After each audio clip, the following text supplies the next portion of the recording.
મારું નામ નીતાબેન શૈલેષભાઈ રબારી છે। હું ગવાડાની વતની છું। મારા ગામમાં ઘણા સખી મંડળો ચાલે છે। એમાં મારું પણ એક સખી મંડળ છે, મા મિસલ મંગલમ।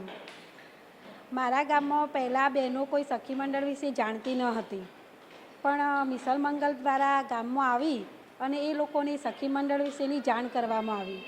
તેથી અમારા ગામમાં ઘણા સખી મંડળો શરૂઆત કરવામાં આવી। એમાં 10 બહેનો ભેગી મળી અને સખી મંડળમાં 100 રૂપિયાની બચતો કરી। એમાં હરિયોળી ફંડ લોન આપવામાં આવતી। પછી અમારા ગામમાંથી બધી બહેનો સખી મંડળની 10-12 બહેનો ભેગી મળી અને સખી સંઘની શરૂઆત કરી। તેમાં શુભ મહિલા ગૃહોદ્યોગ નામનો ઉદ્યોગ ખોલવામાં આવ્યો। એમાં અલગ અલગ મંડળની બહેનો ભેગી મળી અને 22 બહેનોએ શરૂઆત કરી। શરૂઆતમાં અમે ખાખરામાં શરૂઆત કરી, તેમાં પાપડ અથાણા એની શરૂઆત થઈ। તેમાં RCIT દ્વારા તાલીમ આપવામાં આવી।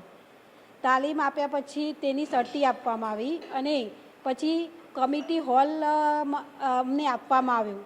તેમાં એક દાતા પણ હતા, એમને થોડી મદદ કરી। પછી શરૂઆતમાં બહેનો અથાણા, પાપડ, 7 જાતના ખાખરા બનાવવાની શરૂઆત થઈ। એમાં બહેનો 7 થી 8 લાખનો વર્ષનો નફો મેળવવા લાગી। અમે છે ને શરૂઆતમાં અમે માર્કેટિંગ દ્વારા રિક્ષાઓ લઈ અને વેચાણ કરવા જતા હતા। પછી મોલોમાં એ રીતે લોકોને ખબર પડી, અત્યારે હાલ અમારે માર્કેટિંગ કરવા જવું પડતું નથી। અત્યારે ફોન દ્વારા ઓર્ડર આપવામાં આવે છે અને એ રીતે અમારું વેચાણ થઈ જાય છે।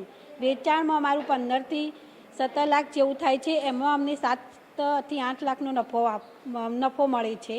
અને અમે સરસ મેળામાં સરકાર દ્વારા યોજવામાં આવતા મેળાઓમાં જઈએ છીએ।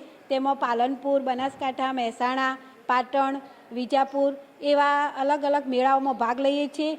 એમાં પણ અમને સારું એવું નફો મળે છે। સરકારના જે કાર્યક્રમ થતા હોય છે ત્યાં પણ અમે જઈએ છીએ। ત્યાં અમારો સ્ટોલ લગાવવામાં આવે છે અને ત્યાં અમને ત્યાં અમારું વેચાણ પણ સારું થાય છે। સરકારનો કોઈ પણ કાર્યક્રમ હોય એ જગ્યાએ અમે સ્ટોલ લગાવવા જરૂર જઈએ છીએ।